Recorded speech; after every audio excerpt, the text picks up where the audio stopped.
Hello learners, welcome to Unacademy. क्या आप social media का इस्तेमाल करते हैं? अगर हां, तो ऐसा हो नहीं सकता कि आपने मेरे पीछे की इन तस्वीरों को ना पहचाना हो। ये तस्वीरें हैं हमारे देश में चल रही एक बहुत बड़ी कंट्रोवर्सी की, जो जुड़ी हुई है एक 10 साल के बच्चे जिसका नाम है अभिनव अरोड़ा। अगर आपने इनके वीडियोस को देखा है तो आप जानते हैं कि ये कंट्रोवर्सी किस बारे में है। इस वक्त हमारे देश के बहुत बड़े बड़े यूट्यूबर्स इसके बारे में वीडियो बना रहे हैं। यहां तक कि हमारे देश के बड़े न्यूज चैनल्स भी इसके बारे में बात कर रहे हैं और इसके बारे में ट्वीट्स और इंस्टाग्राम पोस्ट की तो लाइन लगी हुई है। पूरा देश इसमें अपने अलग अलग ओपिनियन दे रहा है। कोई कह रहा है कि यहां पे इस बच्चे की गलती है, कोई कह रहा है इसके मां बाप की गलती है, कोई कह रहा है कि इनके ऊपर बैन लग जाना चाहिए। लेकिन हद तो तब हो गई, ये बात बढ़ते बढ़ते इतनी बढ़ गई कि एक 10 साल के बच्चे को जान से मारने की धमकी भी मिल गई, ऐसा क्लेम किया गया। अब आमतौर पे मैं ऐसी कंट्रोवर्सीज के बारे में ना बात करता हूं और ना ऐसी चीजों के ऊपर वीडियोस बनाता हूं, लेकिन जब मैंने इस कंट्रोवर्सी के बारे में पढ़ा और इस न्यूज को पूरी तरीके से डिटेल में रीड किया, तो मुझे बहुत ज्यादा जरूरत महसूस हुई इस टॉपिक के बारे में एक वीडियो बनाने की और इस टॉपिक के बारे में आप लोगों को बताने की, जिसके बारे में आज हम डिस्कस करने वाले हैं। तो चलिए शुरुआत करते हैं हमारे इस वीडियो की, जहां पे हम बात करने वाले हैं इस अभिनव अरोड़ा केस के बारे में। लेकिन आज के इस वीडियो में हम कोई दूसरी कंट्रोवर्सी क्रिएट नहीं करेंगे या केवल इस स्टोरी को डिस्कस करके नहीं चले जाएंगे। हम एक लीगल स्कॉलर हैं, तो हम एक लीगल पर्सपेक्टिव में बात करेंगे, जहां पे ज्यादातर लोगों का डाउट है कि इस केस में क्या चल रहा है, ये इलीगल है कि लीगल। तो आज हम यही बात करने वाले हैं कि ये बच्चा जिसका नाम है अभिनव, ये जो काम कर रहा है वो लीगल है भी या नहीं। तो चलिए शुरुआत करते हैं हमारे इस वीडियो की। सबसे पहले हमें जो देखना है वो ये देखना है कि ये बच्चा है कौन। अगर आप ना जानते हो तो ये बच्चा जिसकी आप तस्वीर देख रहे हैं, इसका नाम है अभिनव अरोड़ा, जिसकी उम्र है मात्र 10 साल। और आप इस बच्चे को कह सकते हैं एक स्पिरिचुअल कंटेंट क्रिएटर। अगर आप सोशल मीडिया पे थोड़ा भी एक्टिव रहते हैं तो आपने इसकी रील्स को जरूर देखा होगा। यहां पे ये अलग अलग वीडियोस बनाते हैं, धार्मिक स्थलों पे जाते हैं और अपने स्पिरिचुअल वैल्यूज को बताते हैं। अब ये रील्स हमारे इंस्टाग्राम पे बहुत ज्यादा वायरल हैं, जिसके कारण ये बच्चा बहुत ज्यादा पॉपुलर है। और ये बात भी जाहिर है कि जब रील्स की रीच बढ़ी तो इनको क्रिटिसिज्म भी धीरे धीरे मिलने लगा। लेकिन ये इनके लिए बड़ी हैबिचुअल चीज थी, इसको इन्होंने इग्नोर किया और अपने काम को आगे बढ़ाते रहे। बात बिगड़ी कुछ समय पहले कैसे? एक वीडियो वायरल हुआ इंटरनेट पे, एकदम से आउटब्रेक आया इस वीडियो का। यहां पे हमने देखा कि एक बहुत बड़े संत महात्मा जी थे जो अपना एक प्रोग्राम कर रहे थे स्टेज पे। वहां पे अभिनव अरोड़ा जी भी थे। ये स्टेज पे गए और उस वीडियो में ऐसा लगा कि इनके पेरेंट्स ने कुछ इशारा किया और ये उन संत महात्मा जी के पास गए और इन्होंने अपनी रील शूट करने के लिए कुछ काम करने शुरू किए, ऐसा क्लेम किया गया। उसके बाद इन्होंने कुछ एक्शंस किए जिससे संत महात्मा जी को गुस्सा आया और उन्होंने इनको स्टेज से उतरने को कह दिया गया। बस ये बात हुई नहीं कि ये वीडियो इंटरनेट पे वायरल हो गया और सबने इसको शेयर किया और बोला कि ये काम बहुत सही हुआ। कम से कम इस बच्चे को सीख मिली कि इसने जो किया वो गलत किया। अब इस वीडियो के आउटब्रेक होने के बाद इस बात की लड़ी लग गई कि हर कोई इस बच्चे को क्रिटिसाइज करने लगा कि इसने जो किया वो गलत किया, जो कि हो भी सकता है कि गलत किया। और उसके बाद जो है संत महात्मा जी का एक और वीडियो आया जहां उन्होंने बोला कि ये बच्चा मूर्ख है और इस बच्चे ने जो किया वो बहुत गलत है। उसको बिल्कुल भी तहजीब और तमीज नहीं है कि किस तरीके से बड़े महात्माओं के सामने और ऐसी सभाओं में बिहेव करना चाहिए। और उसके बाद क्या था? उसके बाद एक लड़ी लग गई वीडियोस की यूट्यूब पे और इंस्टाग्राम पे, जहां हर किसी ने इसके वीडियोस को कवर किया, इसके कंटेंट को क्रिंज बताया और उसके साथ ही साथ ये भी बोला कि गलती इस बच्चे की नहीं, इसके मां बाप की है जो उसकी स्थिति ऐसी बना रहे हैं, आगे जाके ये बहुत ज्यादा दिक्कत देगा। तो ये सारी की सारी बातें चलने लगी और ये कंट्रोवर्सी बढ़ते बढ़ते बहुत ज्यादा बढ़ गई। कई न्यूज चैनल्स ने इस बच्चे का इंटरव्यू लिया और इससे कई सवाल पूछे, जिसमें से कईयों का जवाब ये दे पाए, कईयों का जवाब ये नहीं दे पाए। और इससे कंट्रोवर्सी बिल्ड होती गई कि ये एक फेक बाबा की तरह अपने आप को पोर्ट्रे कर रहे हैं और इनके पास ऐसा कोई अधिकार नहीं है कि ये हमारे देश के लोगों को इस तरीके से भ्रमित करें। अब जरा इसकी डिटेल को और ज्यादा गहराई में समझते हैं और इन चीजों को समझने के लिए हमें देखनी होगी एक टाइमलाइन को, कि यानी कि इवेंट्स हुए कैसे।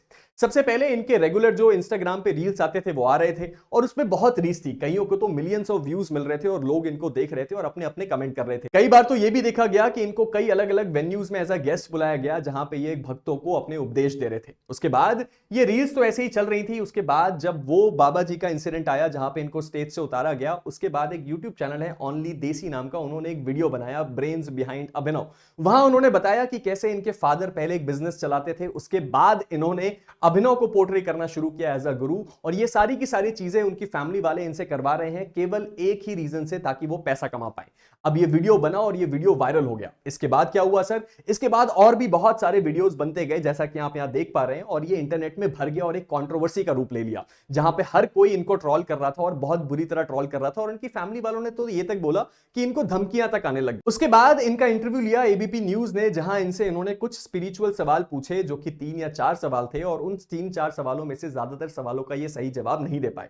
इंटरनेट में एक बार फिर से इनका वीडियो आउटब्रेक हो गया और कहा गया ये तो पक्का एक फेक बाबा है। ये सारी की सारी इंसिडेंट आज की डेट तक हमारे देश में चल रहा है। हर रोज कोई नया वीडियो आता है, कुछ इनकी तरफ से स्पेकुलेशन आता है, कुछ दूसरों की तरफ से स्पेकुलेशन आता है। और करंट सिनेरियो में इनकी फैमिली ये क्लेम करती है कि सबसे पहले तो हमने केस कर दिया उन यूट्यूब चैनल्स पे जिन्होंने हमें इस तरह से क्रिटिसाइज किया और गलत इंफॉर्मेशन पहुंचाई, और उसके साथ ही साथ उन्होंने ये भी बताया कि कैसे उनको जान से मारने की धमकियां आ रही हैं, उनको घर से बाहर निकलने को मना किया जा रहा है, और यह भी कहा जा रहा है कि इन सब चीजों को बंद कर दो वरना तुम्हारे पूरे परिवार को खत्म कर देंगे। जब इस तरह की सारी न्यूज आने लगी तो मुझे जरूरत महसूस हुई इस न्यूज के बारे में कुछ डिस्कस करने की। तो हमने इस टाइमलाइन ऑफ इवेंट्स को तो समझ लिया कि असल में इस कंट्रोवर्सी में कब और क्या क्या चीजें हुई। अब हमारे लिए जो सबसे इंपॉर्टेंट सवाल है वो ये जानना है कि अभिनव अरोरा जो कर रहे हैं वो लीगल है या इलीगल, जिसको हम बहुत जल्द समझने वाले हैं।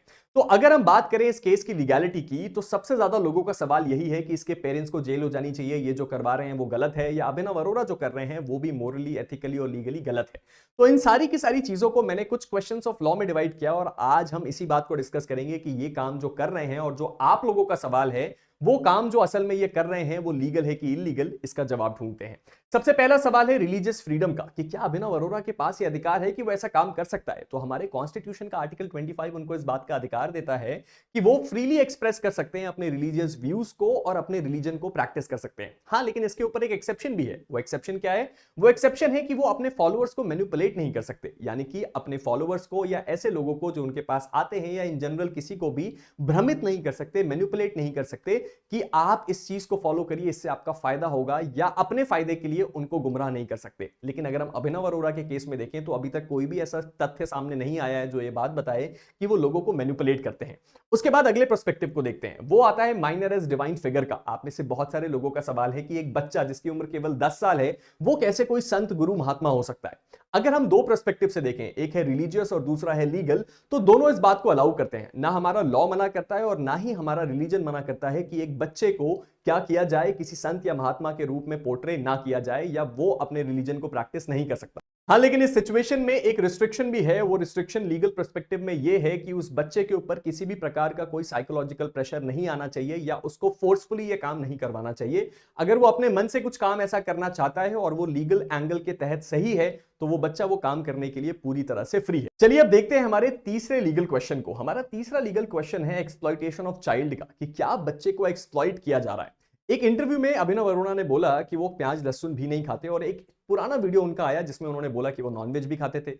अब अगर ये बात सामने आए कि उनके पेरेंट्स ने फोर्सफुली उनको प्याज लहसुन खाने से मना कर दिया या मिल्क प्रोडक्ट खाने से मना कर दिया, तो उस सिचुएशन में यहां पे उनके पेरेंट्स को गिल्टी माना जा सकता है या उनके पेरेंट्स के ऊपर कुछ चार्जेस लगाए जा सकते हैं। क्यों? क्योंकि वो बच्चे को उन न्यूट्रिशियस चीजों से दूर रख रहे हैं अपने फायदे के लिए, जो उस बच्चे को उस उम्र में मिलनी चाहिए। लेकिन ऐसी भी कोई चीज अभी तक सामने नहीं आई है।